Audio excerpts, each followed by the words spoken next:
नमस्कार साथियों, एक बार फिर से आप सभी का एक और वीडियो में स्वागत है।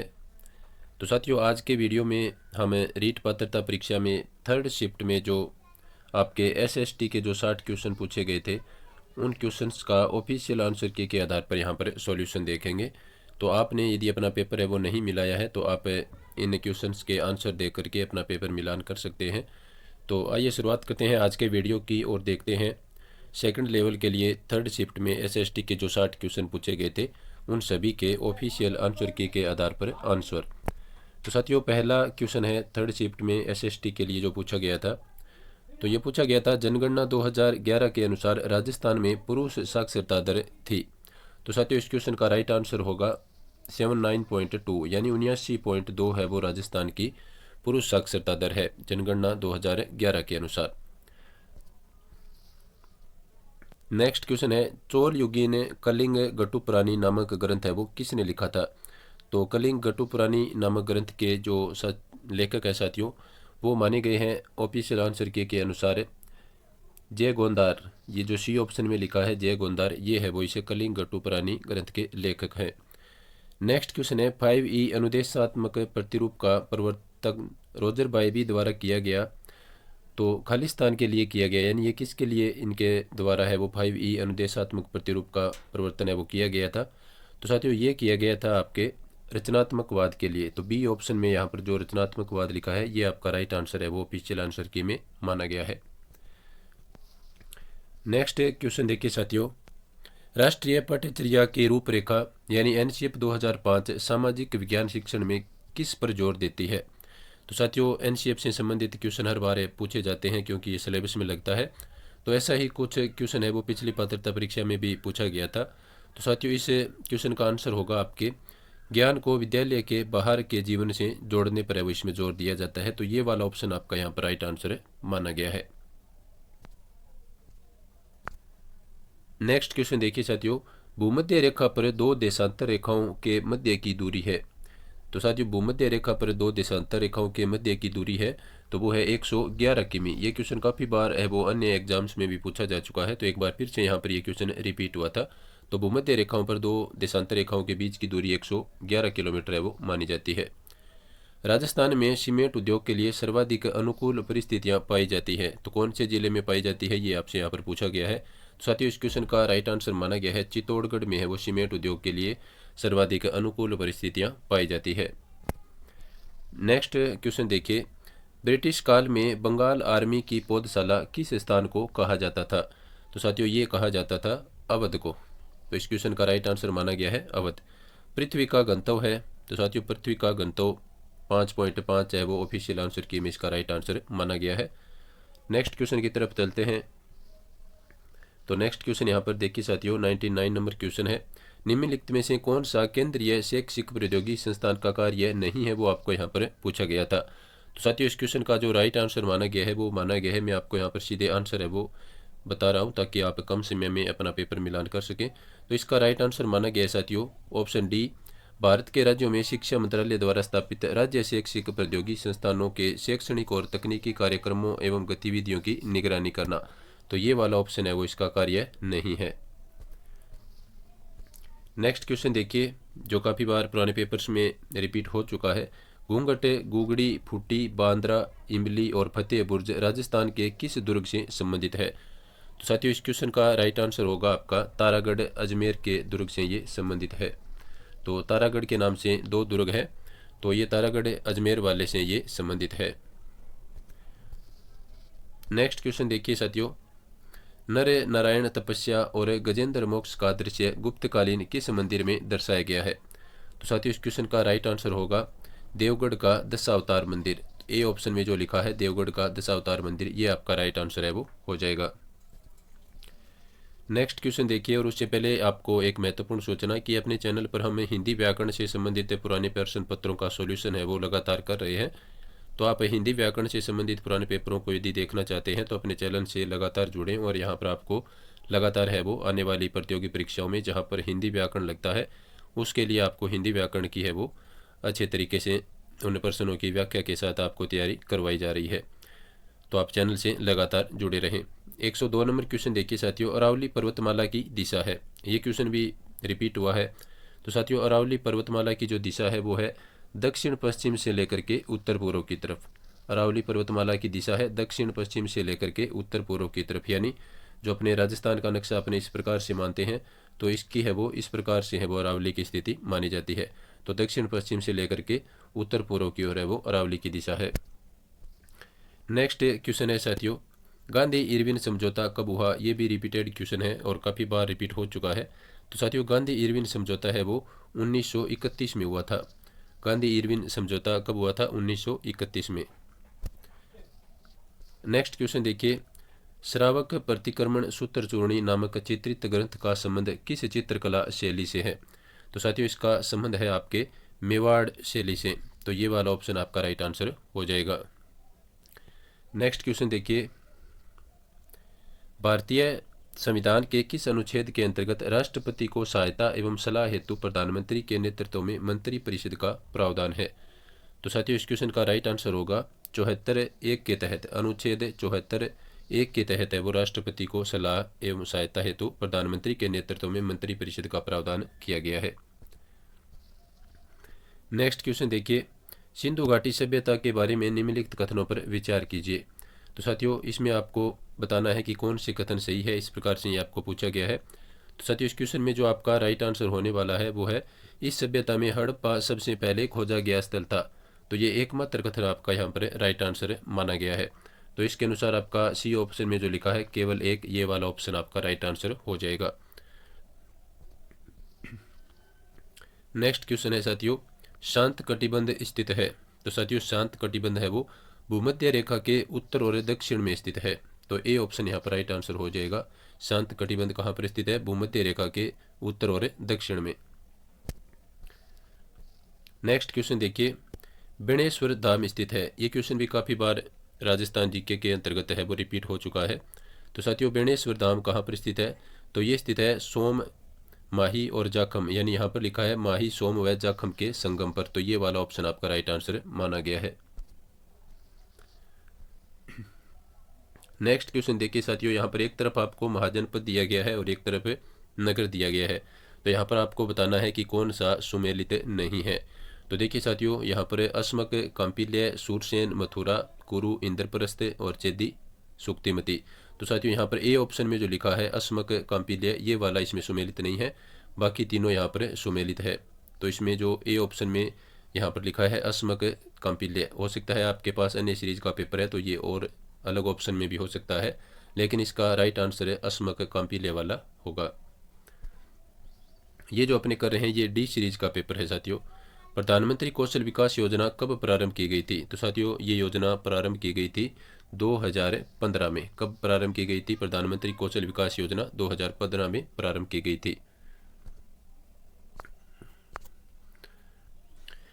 नेक्स्ट क्वेश्चन देखिए साथियों, भक्ति आंदोलन के बारे में निम्नलिखित कथनों पर विचार कीजिए और यहाँ पर आपको बताना है कि कौन सा कथन है वो सही है। तो साथियों इस क्वेश्चन में जो आपका राइट आंसर होगा वो होगा यहाँ पर, रामानुज के दार्शनिक दृष्टिकोण को विशिष्टाद्वैतवाद कहा जाता है। ये बात बिल्कुल सत्य है। और वल्लभाचार्य के दार्शनिक दृष्टिकोण को शुद्धाद्वैतवाद कहा जाता है। ये भी बात बिल्कुल सत्य है। और निम्बार्काचार्य के दार्शनिक दृष्टिकोण को द्वैतवाद कहा जाता है। ये यहाँ पर गलत है। तो एक और दो कथन है वो आपके सही है। तो इसके अनुसार जो आपका राइट आंसर होगा वो होगा ऑप्शन सी, जिसमें एक और दो कथन के बारे में लिखा गया है। नेक्स्ट क्वेश्चन देखिए साथियों, राजस्थान का प्रमुख जिप्सम उत्पादक जिला कौन सा है? तो साथियों ये है आपका बीकानेर। बीकानेर में है वो जिप्सम उत्पादक होती है प्रमुखता से। नेक्स्ट क्वेश्चन है, चंद्रगुप्त द्वितीय ने अपनी पुत्री प्रभावती गुप्त का विवाह किस शासक के साथ किया था? साथियों इस क्वेश्चन का राइट आंसर होगा रुद्रसेन द्वितीय। इनके साथ है वो इन्होंने अपनी पुत्री का विवाह किया था। नेक्स्ट क्वेश्चन है साथियों, राजस्थान का शिकार नृत्य संबंधित है। तो साथियों शिकार नृत्य है वो सहरिया जनजाति से संबंधित है। तो ये इसका राइट आंसर माना गया है। नेक्स्ट है, भारतीय संविधान के अनुसार राज्य की विधायिका निम्न में से किस विषय पर कानून निर्माण नहीं कर सकती? तो साथियों मुद्रा के विषय पर है वो राज्य की विधायिका कानून निर्माण नहीं कर सकती।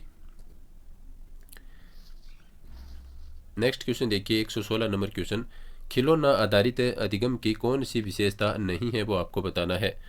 तो साथियों इस क्वेश्चन का जो राइट आंसर माना गया है वो माना गया है खिलौने केवल सामाजिक संवेगात्मक विकास में मदद करते हैं। ये वाला है वो इसका राइट आंसर नहीं है, ये इसकी विशेषता नहीं है किसकी, खिलौना आधारित अधिगम की। तो ये इसका राइट आंसर हो जाएगा।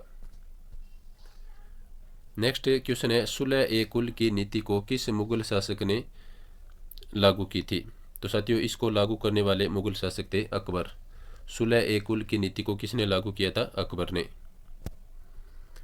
नेक्स्ट क्वेश्चन देखिए 118 नंबर क्वेश्चन, बुताला का युद्ध किन के मध्य लड़ा गया था। तो साथियों बुताला का जो युद्ध है वो लड़ा गया था आपके जेतर सिंह और इल्तुतमिश के बीच में। जेतर सिंह और इल्तुतमिश के बीच में है वो बुताला का युद्ध लड़ा गया था। नेक्स्ट क्वेश्चन देखिए राउरकेला इस्पात संयंत्र किस देश की सहायता से स्थापित किया गया था। तो साथियों ये क्वेश्चन भी काफ़ी बार रिपीट हो चुका है। तो साथियों राउरकेला है वो जर्मनी के सहयोग से स्थापित किया गया है। नेक्स्ट क्वेश्चन है भारत विभाजन के बाद भारत की संविधान सभा में वास्तविक सदस्यों की संख्या कितनी रह गई। तो साथियों इस क्वेश्चन का राइट आंसर होगा 299। ये वाला ऑप्शन इसका राइट आंसर माना गया है। नेक्स्ट है परख, जो कि नई शिक्षा नीति से संबंधित है। NCERT द्वारा फाउंडेशन स्टेज के विकसित किए गए समग्र प्रगति कार्ड में मापन एवं मूल्यांकन के कितने आयाम शामिल किए गए हैं। तो साथियों इसमें आपके 5 आयाम है वो शामिल किए गए हैं। और मैंने यहाँ पर एक वीडियो डाला था रीट पात्रता परीक्षा से शिक्षा नीति से संबंधित नई वाली से, तो वहीं से ये क्वेश्चन है वो अपने देख रहे हैं। जिसने भी उस वीडियो को देखा था तो इस क्वेश्चन को उम्मीद है उसने सही किया होगा। ये फैक्ट उस वीडियो में उसे नोट्स में डाला गया था। नेक्स्ट क्वेश्चन देखिए साथियों राजस्थान की भाषा के लिए राजस्थानी शब्द का सर्वप्रथम प्रयोग किसने किया। तो साथियों ये किया था जॉर्ज अब्राहम ग्रियर्सन ने। तो इसका राइट आंसर हो जाएगा George Abraham Grierson. Next question देखिए अलवर के पंडित हरिनारायण शर्मा ने निम्नलिखित में से किस संघ की स्थापना नहीं की थी, वो आपको बताना है। तो साथियों इन्होंने कौन से संघ की स्थापना नहीं की थी। तो इसमें जो आपका राइट आंसर होगा वो होगा चरखा संघ।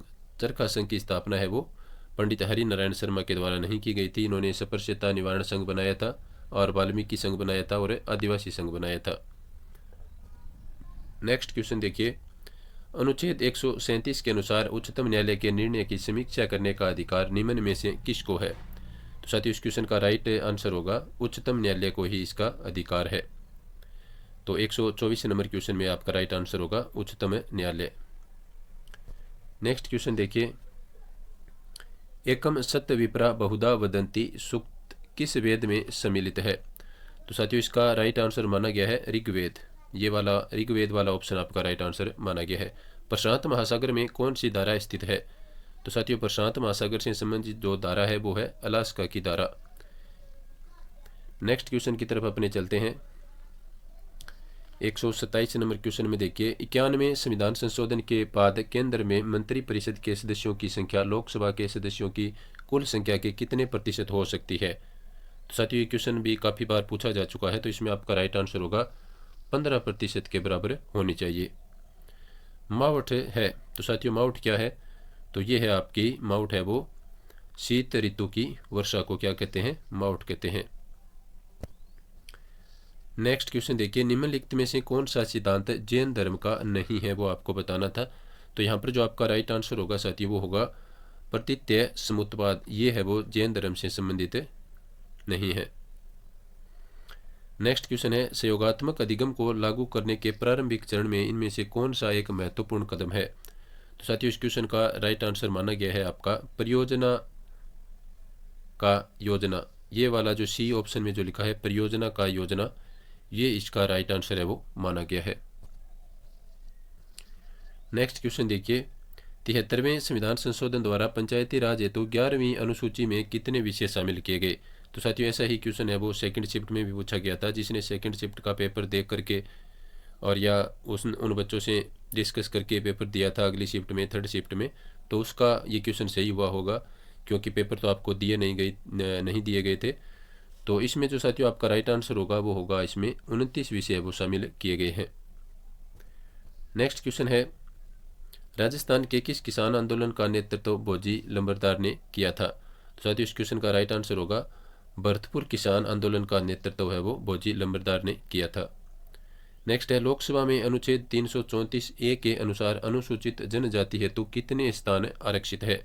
तो साथियों सेकंड शिफ्ट में आपके पूछा गया था अनुसूचित जाति और थर्ड शिफ्ट में आपसे अनुसूचित जनजाति के स्थान पूछे गए हैं। तो इसमें जो आपका राइट आंसर होगा साथियों वो होगा 47 और उसमें जो राइट आंसर था वो था 84 अनुसूचित जाति के लिए। यहाँ पर अनुसूचित जनजाति है तो इसके लिए 47 स्थान है वो आरक्षित किए गए हैं। नेक्स्ट क्वेश्चन देखिए, निम्नलिखित में से कौन सा उच्च प्राथमिक कक्षाओं या स्तर पर सामाजिक विज्ञान को सीखने का प्रतिफल नहीं है। तो साथियों इस क्वेश्चन में जो आपका राइट आंसर रहने वाला है वो रहने वाला है यहाँ पर जो डी ऑप्शन जो आपको यहाँ पर दिखाई दे रहा है, विभिन्न भौतिक विशेषताओं वनों के प्रकार मौसम आदि को पहचानता है और उसका वर्णन करता है। तो ये इसका राइट आंसर माना गया है। क्वेश्चन देखिए साथियों 135 नंबर क्वेश्चन, निम्नलिखित में से कौन सा एक युग्म सुमेलित नहीं है वो आपको बताना है। एक तरफ आपको लेखक दिया गया है और एक तरफ उनका ग्रंथ दिया गया है। तो साथियों इस क्वेश्चन में जो सुमेलित नहीं है वो आपको देखना है। तो देखिए दंडिन इनका ग्रंथ है 10 कुमार चरित, विशाख दत्त देवी चंद्रगुप्त ये सही है, कालिदास कुमार शंभो ये भी सही है, सिद्धसेन अभिधम्मावतार ये है वो सुमेलित नहीं है। तो ये आपका राइट आंसर हो जाएगा।